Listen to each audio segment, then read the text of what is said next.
A Bíblia diz que Jonas foi vomitado pelo grande peixe na terra. Mas se Nínive, destino final do profeta, fica a mais de 1000 quilômetros do mar mais próximo, como isso seria possível? Estaria a Bíblia cometendo um erro geográfico? Ou será que há um detalhe ignorado por muitos, mas essencial, que muda completamente a nossa compreensão dessa história?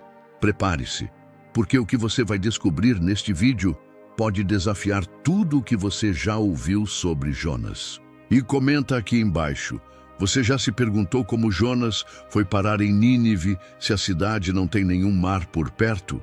Jonas era um profeta em um tempo turbulento da história de Israel, chamado diretamente por Deus para uma missão incomum, pregar à capital do império inimigo, Nínive. A ordem foi clara e direta. Dispõe-te, vai à grande cidade de Nínive e clama contra ela.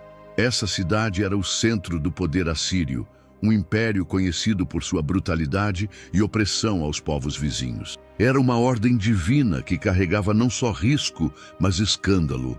Um profeta hebreu deveria ir sozinho ao coração do império mais cruel da época para confrontar seus pecados. Para muitos, isso soava como uma sentença de morte. Mas Jonas, ao receber essa missão, tomou uma decisão drástica. Em vez de seguir para o leste em direção a Nínive, ele fugiu para o oeste, rumo a Tarsis, uma cidade distante, situada possivelmente na região da atual Espanha. Ele desceu até o porto de Jope, no litoral de Israel, e embarcou em um navio mercante. Essa fuga não era apenas geográfica, mas também espiritual.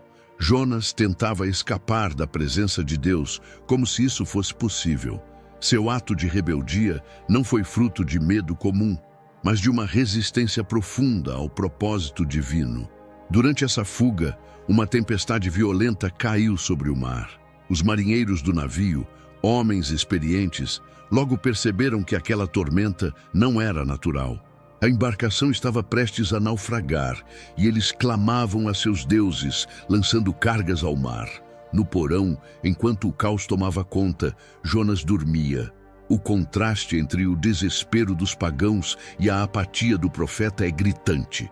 Despertado pelo capitão, Jonas não ora, mas apenas admite ser o causador do desastre. Ele reconhece que está fugindo do Deus que criou o mar e a terra. Depois de lançar sortes e confirmar que Jonas era o responsável pela tempestade, os marinheiros, a contragosto, aceitaram a proposta dele, lançá-lo ao mar. Jonas sabia que sua presença era o motivo do juízo divino sobre o navio. E assim fizeram. Imediatamente, o mar se acalmou. Os marinheiros, atônitos, reconheceram o Deus de Israel e ofereceram sacrifícios em sua honra.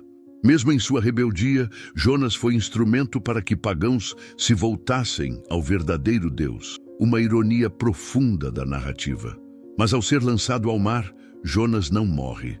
Deus, em um ato de misericórdia incompreensível, envia um grande peixe para engoli-lo. Jonas permanece 3 dias e 3 noites no ventre do animal. Esse período se tornou um símbolo de transformação espiritual. Ali, isolado, cercado por escuridão e desespero, o profeta reflete. Ele ora, clama, se arrepende. Sua oração registrada é cheia de imagens vívidas e palavras que demonstram um coração sendo quebrado e restaurado. A geografia bíblica nos ajuda a entender onde isso pode ter acontecido. Se Jonas embarcou em Jope e foi lançado ao mar no Mediterrâneo, então o peixe que o tragou também estava nessa região. O texto não indica que o animal tenha nadado milhares de quilômetros até Nínive, o que seria impossível, pois a cidade não tinha mar. Ao contrário, o texto diz apenas que o peixe vomitou Jonas na terra. Não há menção a Nínive nesse momento, e isso é crucial para entendermos o restante da história. Esse pequeno detalhe é uma chave poderosa. Deus não transportou Jonas diretamente para o local de sua missão. Ele o poupou da morte, restaurou sua fé, mas deixou que o profeta fizesse o restante do caminho por conta própria. Jonas teve que caminhar centenas de quilômetros a pé, E isso muda tudo. A restauração não foi instantânea nem isenta de esforço. Era necessário passar pelo processo. E esse processo começa assim que os pés de Jonas tocam novamente a terra firme. Quando o grande peixe obedece à ordem divina e vomita Jonas na terra, começa uma nova etapa na missão do profeta. A Bíblia não especifica onde exatamente ele foi deixado, mas sabemos que o local não era Nínive. A cidade assíria estava localizada no interior da Mesopotâmia, a mais de 1000 quilômetros de distância do mar mais próximo, o Mediterrâneo. É razoável concluir que Jonas foi lançado de volta à costa de Israel, talvez até próximo ao porto de Jope, o mesmo lugar de onde havia fugido. Se você curte esse tipo de vídeo, clique no botão de like e deixe nos comentários de onde vocês estão assistindo esse vídeo. Continuando. Esse retorno simbólico ao ponto de partida carrega um profundo ensinamento espiritual. Deus poderia ter usado qualquer método para levar Jonas diretamente a Nínive, mas escolheu devolver o profeta à terra com uma ordem clara: levantar-se e ir. Agora, Jonas teria que percorrer toda a distância até a cidade assíria por conta própria. A caminhada não era apenas física, mas espiritual. Ele teria que enfrentar sua resistência, seu preconceito e o peso da missão que antes rejeitara. A jornada de Jonas até Nínive exigia atravessar regiões perigosas e inóspitas. Os caminhos disponíveis passavam por desertos, planícies áridas e zonas sob domínio de povos hostis. Era comum o uso das rotas de caravanas, como a Via Maris ou a Rota do Rei, que conectavam o Mediterrâneo às cidades da Mesopotâmia. Nessas trilhas, viajantes, soldados, mercadores e peregrinos seguiam em comboios para se proteger de salteadores e animais selvagens. Jonas, porém, não era um comerciante. Era um homem solitário com uma missão profética. É notável que, mesmo após o livramento miraculoso, Jonas não recebeu transporte celestial até Nínive. Deus quis que ele sentisse o peso da caminhada. Cada quilômetro percorrido era uma lembrança da desobediência passada e, ao mesmo tempo, um reforço de sua decisão de agora obedecer. A missão não seria cumprida por força sobrenatural apenas, mas por determinação, obediência e persistência. Deus havia salvado Jonas, mas agora era Jonas quem precisava trilhar o caminho. Ao longo da viagem, o profeta certamente teve tempo de sobra para refletir. A paisagem árida, as dificuldades naturais e os perigos da estrada formavam o cenário ideal para um coração ser lapidado. Talvez ele lembrasse da oração feita no ventre do peixe. Talvez sentisse medo do que encontraria em Nínive, mas, acima de tudo, estava agora disposto a obedecer. Essa é uma marca essencial da verdadeira restauração. Não apenas o arrependimento, mas a prática determinada da obediência. Chegar até Nínive envolvia cruzar o rio Tigre, nas proximidades da atual cidade de Mossul, no norte do Iraque. A cidade era uma das mais antigas do mundo, cheia de palácios, templos e estruturas fortificadas. Suas muralhas cercavam uma vasta extensão urbana que levava 3 dias para ser atravessada a pé, segundo o texto bíblico. Era o símbolo do poder assírio e, portanto, o epicentro do paganismo e da violência. A cada passo, Jonas se aproximava de um povo que ele desprezava, mas que Deus desejava alcançar. Ao completar essa longa jornada, Jonas finalmente chega à entrada de Nínive. Ele está exausto, marcado pelas experiências recentes, mas com um novo senso de propósito. O que acontece a seguir será um dos eventos mais impressionantes registrados nas Escrituras. Mas nada disso teria sido possível sem essa etapa anterior, o trajeto árduo desde a costa até o coração da Assíria. É nesse tipo de caminhada que Deus forja não apenas mensageiros, mas homens transformados de dentro para fora. Quando Jonas entra em Nínive, ele carrega não apenas a poeira da estrada, mas o peso de uma experiência espiritual profunda. A cidade, vasta e imponente, era o símbolo máximo do poder assírio. Seus muros eram tão largos que carruagens podiam correr lado a lado sobre eles. Dentro, milhares de pessoas viviam em meio à idolatria, aos sacrifícios pagãos e à brutalidade típica de um império guerreiro. Foi para esse ambiente hostil que Deus enviou um profeta solitário com uma mensagem de julgamento. A pregação de Jonas foi curta e direta. Ainda 40 dias e Nínive será subvertida. Jonas 3:4. Não houve tentativas de adaptação cultural, contextualização ou explicações teológicas. Sua mensagem era um aviso. O conteúdo não apelava à emoção, nem fazia promessas. Era um ultimato. Mas, surpreendentemente, o povo de Nínive reagiu com arrependimento imediato. Do mais simples ao rei, todos se humilharam. Vestiram-se de pano de saco, jejuaram e clamaram por misericórdia.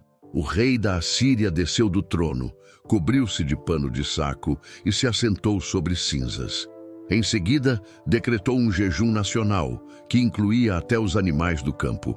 A cena é de arrependimento coletivo. A cidade mais cruel e impiedosa do mundo antigo se curva diante da mensagem de um único homem. Esse evento sem precedentes revela o impacto espiritual que uma palavra genuinamente enviada por Deus pode ter, mesmo quando transmitida com relutância. A transformação de Nínive desafia todas as expectativas. Jonas esperava resistência, zombaria ou mesmo perseguição. Em vez disso, encontrou corações quebrantados. Deus viu o arrependimento do povo e decidiu não destruir a cidade. O juízo foi suspenso e a misericórdia triunfou. Essa decisão divina revela um princípio fundamental. O arrependimento verdadeiro, mesmo em povos distantes e inimigos de Israel, é suficiente para mover o coração de Deus. Jonas, no entanto, não reagiu com alegria. Ao ver que Deus poupou Nínive, ele ficou profundamente desgostoso. Seu nacionalismo falou mais alto que sua compaixão. Ele sabia que os assírios, se poupados, poderiam futuramente ameaçar Israel, como de fato aconteceu. Seu desejo era ver a cidade destruída, não restaurada. Isso mostra que, embora tivesse obedecido externamente, ainda havia questões não resolvidas em seu coração. O profeta desejava justiça, mas Deus escolheu a graça. Esse contraste entre o coração de Deus e o coração do profeta se intensifica quando Jonas sai da cidade e monta uma cabana do lado de fora. Ele espera que talvez ainda venha destruição. Ali, no calor escaldante, Deus faz crescer uma planta para dar sombra ao profeta. Jonas se alegra com isso, mas logo depois, um verme destrói a planta e o sol o castiga. Mais uma vez, Jonas deseja a morte. Essa reação exagerada revela o quanto seu coração ainda não compreendia o que realmente importava. Então Deus fala com Jonas de forma direta e pedagógica. Tiveste compaixão da planta, e eu não teria compaixão da grande cidade de Nínive, com mais de 120 mil pessoas? Essa pergunta encerra o livro, sem resposta do profeta. O silêncio final é intencional. É o convite para o leitor refletir.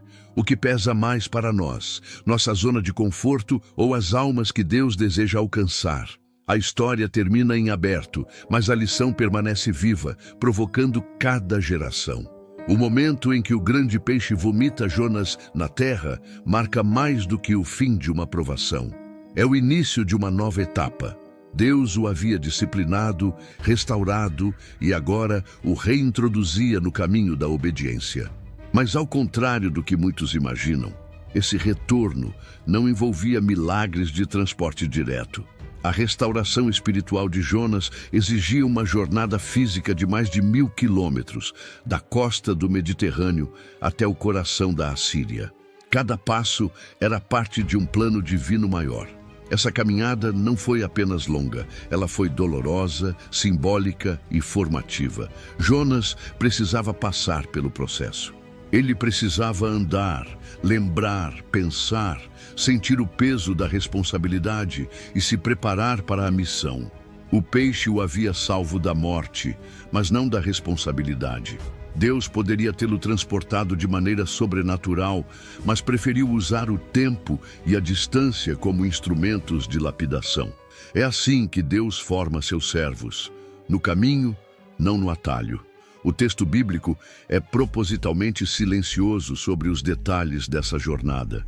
Nenhum versículo descreve os desertos cruzados, os perigos enfrentados, as noites solitárias sob o céu do Oriente Médio. Mas esse silêncio carrega uma mensagem poderosa. O foco está na obediência restaurada, não na dificuldade do trajeto. Jonas não mais resistia ao chamado. Ele caminhava. E isso, diante de Deus, era suficiente. O processo é muitas vezes mais importante que a chegada. A linguagem simbólica usada na narrativa de Jonas também é marcante.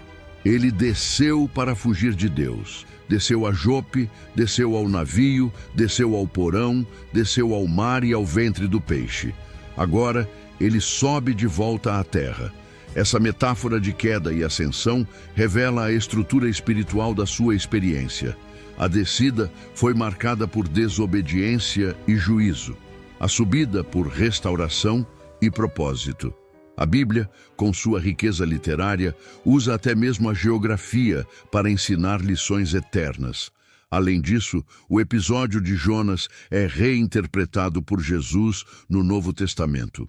Cristo se refere a ele como o sinal de Jonas, um profeta que passou 3 dias no ventre do peixe, assim como o Filho do Homem passaria 3 dias no ventre da terra. Jonas se torna, então, uma figura profética, um tipo de Cristo. Mas há uma diferença essencial. Enquanto Jonas resistiu, Jesus se entregou voluntariamente. O contraste serve para exaltar a obediência perfeita de Cristo diante da relutância do profeta. Quando Jonas chega a Nínive, ele carrega marcas visíveis e invisíveis de sua jornada. Seu corpo talvez ainda carregasse o cheiro do peixe, seus pés, a poeira do deserto e sua alma, as cicatrizes da desobediência restaurada. É esse conjunto que dá poder à sua pregação. Ele não fala apenas com palavras, fala com história. Sua vida agora era a própria mensagem. E talvez seja exatamente isso que fez com que Nínive o ouvisse. Ele era uma prova viva de que Deus transforma e insiste em usar até os mais relutantes. No fim, percebemos que a missão de Jonas não era apenas para salvar Nínive, era também para moldar o próprio profeta. Deus, ao usar o peixe, a planta, o sol e até o silêncio final, estava revelando algo sobre seu caráter e sobre o processo de formar um servo. A história de Jonas é, assim, uma jornada de volta à missão, de volta à obediência, de volta ao coração de Deus. Mas ainda resta um último passo para você, leitor. O que essa história vai provocar na sua própria caminhada? A jornada de Jonas nos revela algo extraordinário. Deus não está apenas interessado em usar você, Ele deseja transformar você. Jonas tentou fugir, foi quebrado, moldado e depois enviado. E tudo isso faz parte de um processo que muitos de nós também vivemos. A pergunta é: quantas vezes você tentou evitar aquilo que Deus mandou você fazer? Quantas vezes preferiu a fuga a encarar sua missão? Se Deus insistiu com Jonas, por que não insistiria com você? Você pode ter caído, fugido, resistido, mas enquanto houver vida, há propósito. Talvez você esteja hoje no ventre do peixe, cercado por trevas, esperando uma saída. Talvez esteja na caminhada longa, sem ver o fim. Ou quem sabe, já chegou em Nínive, mas ainda falta coragem para falar. Seja qual for o estágio da sua história, saiba, Deus ainda está escrevendo. E se esse vídeo falou com você, se te ajudou a enxergar sua própria caminhada à luz da palavra, então se inscreva no canal e ative as notificações. Aqui, a Bíblia é viva. É revelada com profundidade, contexto e propósito. Cada vídeo é um convite à transformação. E se você deseja continuar aprendendo mais sobre essas poderosas histórias bíblicas e acessar conteúdos exclusivos e antecipados, considere se tornar membro do canal por um valor simbólico. Como membro, você terá acesso a vantagens especiais que vão te ajudar a se aprofundar ainda mais nesse conhecimento divino. O link está na descrição. Obrigado por assistir, abraços e fique com Deus.